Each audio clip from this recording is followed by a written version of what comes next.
She stood in the middle of my kitchen and said it like she was doing me a favor. This house would be perfect for us, honestly. It's quiet, the yard is big enough for a dog, and eventually, a baby. She smiled at my son when she said it, not at me, like I wasn't even in the room. Like the room had already been reassigned. My son, 34 years old, a man I raised by myself after his father passed, just nodded. He was looking at the backsplash I'd chosen in 2009, the one his father helped me grout on a Saturday afternoon, while the radio played something neither of us remembered the name of, but we both kept humming for days after. "We'd take good care of it," she added. I set my coffee mug down on the counter, slowly. "I'm sure you would," I said, and I left it at that, for now. My name is not important. What matters is that I am 63 years old, and I have lived in this house for 19 years. I bought it with my husband Warren the spring before my son turned 15. We'd saved for 11 years, through job changes and a flooded basement in our old rental, and one very bad year I don't talk about anymore. When we finally closed, Warren walked through every room twice. He ran his hand along the window frames like he was memorizing them. He said, "This one's ours, Addie. Nobody takes this one from us." Warren died 6 years ago, pancreatic cancer, 11 weeks from diagnosis to the end. I stayed in this house because leaving would have felt like losing him twice, and I had already lost him once and barely survived it. My son. I'll call him by what I always called him when he was small and sweet and still thought I hung the moon. I'll call him my boy. He moved out at 22, lived in apartments, did reasonably well for himself in logistics management. He called me every Sunday. He came for holidays. He was, for a long time, the son I was proud of. Then he met her. I'll call her what she introduced herself as the first time he brought her to dinner, his future. She said that, reached across my dining table, shook my hand, and said, "I'm his future. Nice to meet you." She laughed when she said it, like it was charming. I laughed too, because I didn't yet know that she meant it literally. That she had already started making plans, and those plans had coordinates, and one of those coordinates was my address. Her name was Adrian. She was 31. She had opinions about everything in the volume of someone who had never once been told to lower it. They'd been together 14 months when my boy lost his job. The logistics company restructured. He was not, as they say, retained. Adrian was between things herself. She described her employment history in those terms. Always between, always transitioning, always on the verge of something enormous that somehow never quite arrived. They were renting a 2-bedroom in the city, and suddenly the rent felt, in her words, aggressive. My boy called me on a Tuesday night. He sounded embarrassed, which meant he still had some of himself left in there. "Just until I find something new," he said. 2 months, maybe 3. We'd help with groceries, whatever you need. I said yes. Of course I said yes. He was my child. The house had 3 bedrooms, and I slept in one of them and rattled around the other 2 like a marble in a box. I said yes because I loved him, and because I thought I knew him, and because 19 years of being his mother had not yet prepared me for what came next. They moved in on a Saturday in March. By Wednesday, I understood that something was wrong. It started small. It always does, I think. That's the thing nobody warns you about. It's not a door slamming, it's a door slowly, quietly closing, 1 inch at a time, until one day you realize you're on the wrong side of it and you don't quite remember when you crossed over. The first thing was the pantry. I came downstairs Thursday morning, my usual time, 6:15, because I've been a 6:15 person my whole adult life, and found that half my pantry had been rearranged. My things pushed to the top shelf. Her things on the eye-level shelves. Organic this, ancient grain, that, a line of matching glass jars with handwritten labels that look like they came from a catalog. My can of soup. The chicken noodle I'd had in there since November because I always keep one in case I get sick, was on the very top shelf, behind a canister of something called adaptogenic cacao blend. I stood there for a moment. Then I moved my soup back to where it belonged and made my coffee. I didn't say anything. I told myself it was nothing. Reorganizing was her way of nesting. My boy was stressed about the job search. I could be flexible.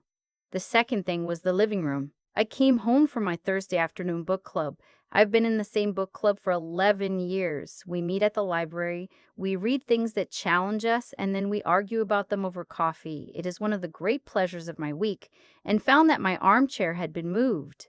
The green armchair that Warren bought me for my birthday the year he got his first promotion. It had been in the corner by the window since the day we moved in. It was now against the far wall, partially blocking the bookshelf, angled toward the television in a way that suggested it was no longer a reading chair, but an audience chair. A large throw blanket, hers, gray, very expensive looking, was draped over the back of it. I moved the chair back. I folded the throw and left it on the couch. When I came downstairs the next morning, the chair was against the wall again. I started noticing the way she moved through my house. Adrian moved like she owned it. Not aggressively. That's the thing that confused me at first. She wasn't mean about it. She was cheerful. She hummed while she reorganized my cabinets. She smiled when she suggested I might want to freshen up the guest bathroom, the room she was sleeping in, the room that had been my mother's room when she visited, the room that still had the floral wallpaper border my mother loved and I kept because it made me feel like she was still here. Adrian said it felt dated. She said it gently. She said she knew a great painter. I said, "Thank you, I liked the wallpaper." She ordered paint samples anyway. I found them fanned out on the bathroom counter 3 days later, all of them neutrals, grige, mushroom, warm linen. My boy didn't say anything when I mentioned the paint samples. He said Adrian just liked to plan ahead. He said she meant well. He looked tired. I let it go. I let a lot of things go that first month. I was trying. I had been raised to be gracious in my own home, and so I was gracious. And in being gracious, I made a significant error. I let her read my graciousness as consent. The conversation happened on a Sunday evening, 6 weeks in. My boy was at the kitchen table with his laptop, job listings, the particular tension in his shoulders that meant it wasn't going well. Adrian was on the couch with her phone. I was making tea. The three of us were in the same room but in completely separate worlds, which had become our usual arrangement. "Addie," she said. She'd started calling me Addie. I had not invited this. My name, my full name, Adelaide, was what Warren called me. My friends called me Addie because we'd known each other for decades, and they'd earned it. Adrian had been in my house for 43 days. "Adie, can I ask you something?" I turned from the stove. "I've been thinking," she said. She sat up straighter. She had the look of someone who had rehearsed. "This house is so big for one person, and it's in a great school district, which obviously matters now that we're thinking about starting a family." I looked at my son. He was still looking at his laptop. "And I just think it might make more sense, logistically, if if the master bedroom were ours, since there's more space and we'd need room eventually for a nursery adjacent, and you'd be comfortable in the guest room. It's a nice size." "Let me stop you there," I said. She stopped. "This is my house," I said. "My name is on the deed. My husband and I bought this house. I sleep in the master bedroom because it is my bedroom, in my house, and that is not a conversation." The room was very quiet. My son had finally looked up from his laptop. "Mom," he said. I heard what she was just," I said, and I answered it. I finished making my tea. I took it upstairs. I sat in Warren's chair, the one in the corner of our bedroom, the one that still had the indent of him in the cushion. And I drank my tea, and I thought very carefully about what was happening in my house. I want to be honest about something. I almost talked myself out of what I was feeling. That's the part that's hard to admit. Because she hadn't done anything illegal. She'd rearranged some shelves. She'd moved a chair. She'd floated an idea about bedroom assignments that was wildly inappropriate, but, strictly speaking, just words. And my boy was stressed, and he needed me, and I had told him he could stay. I almost convinced myself I was overreacting, that I was a lonely widow being territorial and brittle, that the right thing to do was to be patient and keep the peace and wait for things to settle. Then I found the folder. It was the second month. I was looking for a document in the filing cabinet in my office, the third bedroom, which I use as a workspace and which Adrian had been making pointed comments about, saying things like, "It'd be a great nursery with the particular frequency of someone testing a boundary and finding it soft." The filing cabinet was in the closet.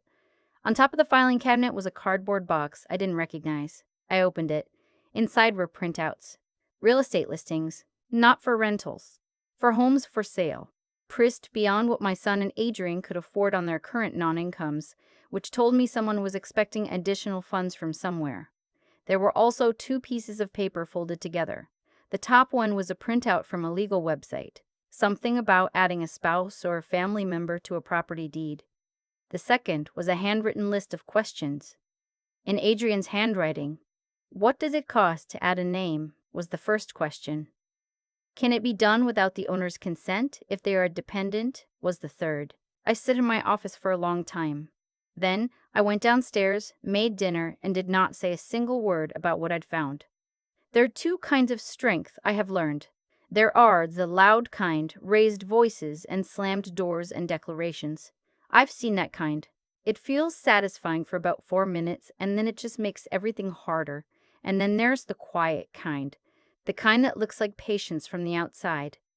The kind that is actually just very careful planning. I called my attorney the next morning while Adrian was on a walk and my son was in the shower. Her name is not important either. What matters is that she is 68 years old and has the voice of someone who has heard every variation of every domestic disaster and remains entirely unshocked by all of them. I told her what I'd found. I read her the questions from the list. Can a family member be added to a deed without the owner's consent? She repeated back to me. That's what it said. No, she said flatly. Absolutely not. Your name is on that deed. No one touches that without your signature. I already knew that, but I needed to hear it said out loud by someone other than the voice in my own head. What would you like to do? She asked. I told her. What I did not do was fight. What I did not do was accuse. What I did not do was sit my son down and cry and ask him how he could let this happen, even though there were several nights that month when I lay awake wanting to do exactly that. What I did was document. I photographed the pantry arrangements. I photographed the pan samples. I kept a dated note on my phone every time the chair was moved, every time she referred to a room as ours, every time she described this house to someone on the phone as if she already lived here permanently. I have my mother's instinct for keeping records. She always said that memory is unreliable, but paper is forever. And I called my financial advisor, a man I trusted since Warren's estate was settled, and I told him I was thinking about restructuring some things. Just to be clear, he did not ask questions. That is why I've worked with him for 16 years. The second conversation happened on a Saturday, 10 weeks in. My son came to find me in the garden. I was on my knees with my trowel, putting in the last of the spring bulbs. Warren loved tulips. I plant them every year in November, wait all winter, and every April when they come up, I think of him. It is a very specific kind of grief, and also a very specific kind of love, and I have made my peace with both. My son crouched down beside me. He looked like he had something prepared. Mom, he said, Adrian and I want to talk to you about something. She wants to stay, I said. I didn't look up from the bulbs. He was quiet for a moment. It's not permanent, he said. It would just be, we've been talking about getting the basement finished. It could be a separate space. She has a cousin in construction. He could do it for cost. This is not a duplex, I said. I know, but my house is not a property development project. I sat back on my heels and looked at him. Really looked at him. I had not done that in a while. He looked young to me in that moment. Younger than 34. Younger than the man I thought he'd become. He looked like someone who had gotten turned around and didn't quite know how to find his way back. I love you, I said. I have loved you since before you took your first breath. And I need you to hear me say this in the clearest possible terms. This house belongs to me. I am not moving. I am not giving up a bedroom. I am not having my basement finished by Adrian's cousin. And this arrangement, the current arrangement, has a deadline.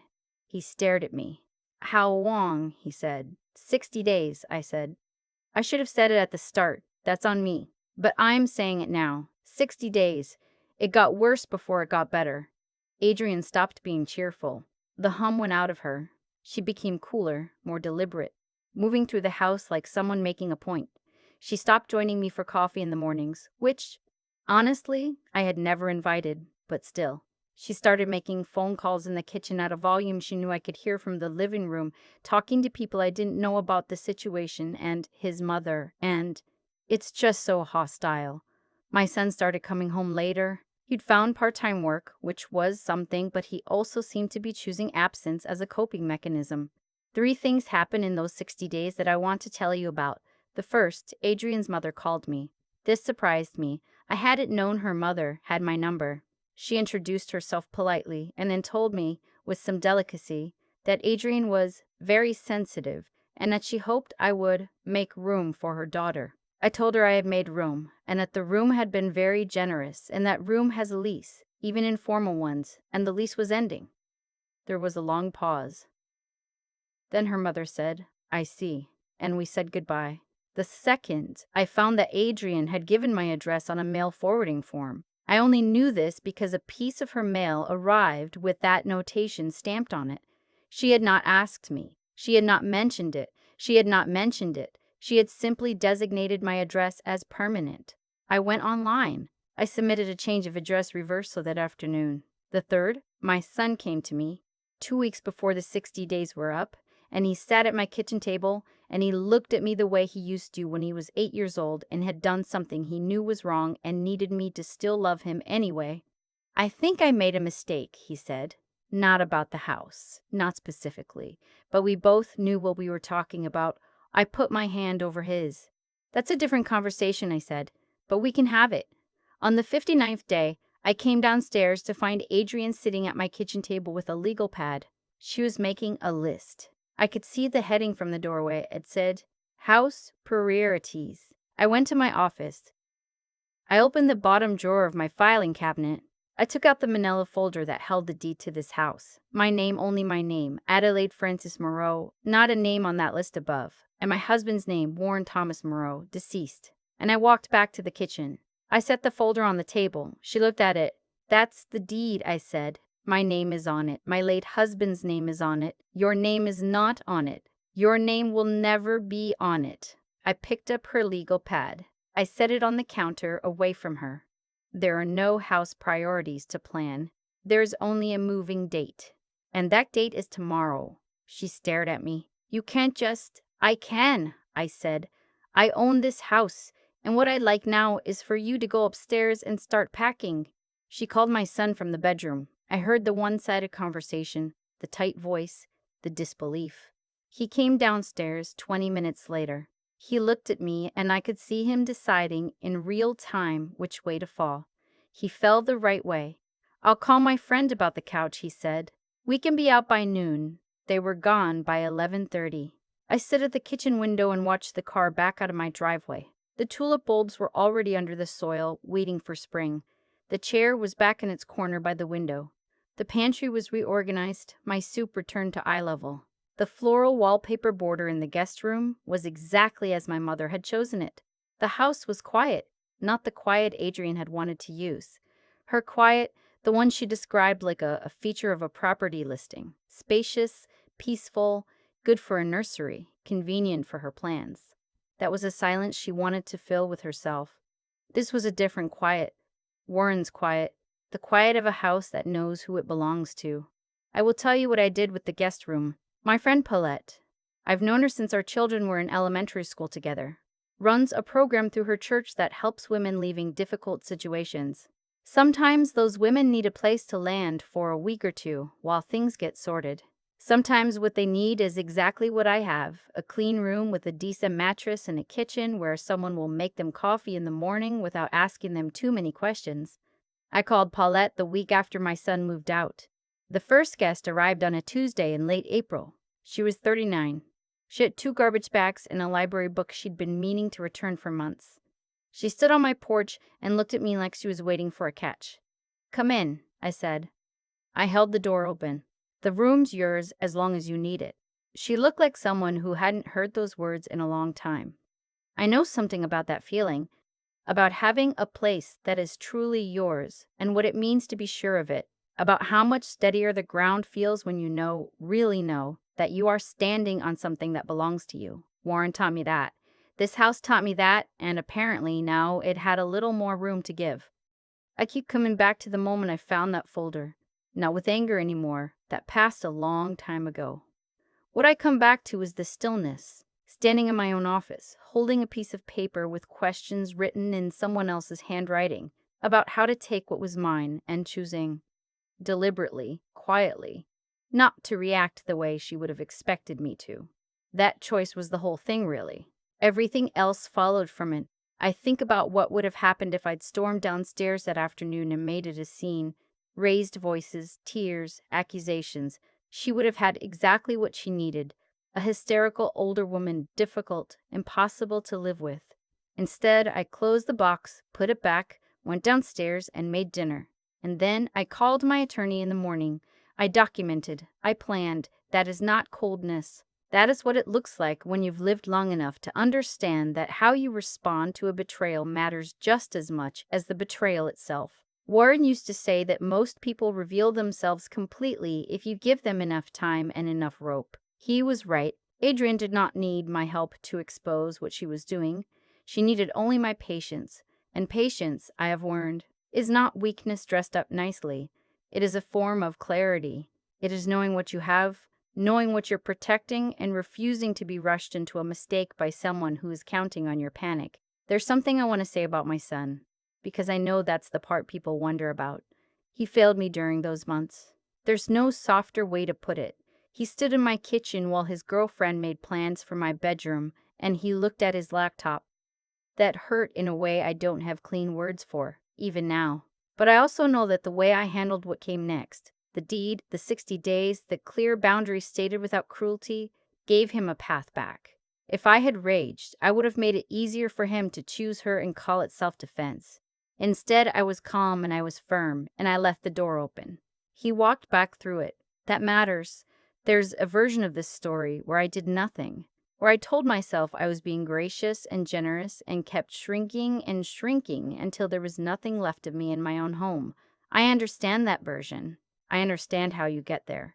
One small concession at a time, each one feeling reasonable, until the distance between where you started and where you ended up is enormous and you can't quite explain how you crossed it. What kept me from that version was knowing, very specifically, what I owned. Not just the house, the knowing itself. Knowing my own name on the deed, knowing my own worth in my own rooms, knowing that Warren and I had built something real together and that I was still the keeper of it. That kind of knowing takes words to hold on to. It requires that you stay awake to what is happening around you, that you pay attention even when attention is uncomfortable, that you trust your own read of a situation even when someone is cheerfully trying to convince you that you're misreading it. The guest room is occupied again this week. Different woman, different story. Same look on her face when she stood at my front door. That particular combination of exhaustion and cautious hope. I held the door open. I said, "Come in." There is a kind of life you can build out of what you refuse to give away. This house taught me that. I am still learning all the ways it's true.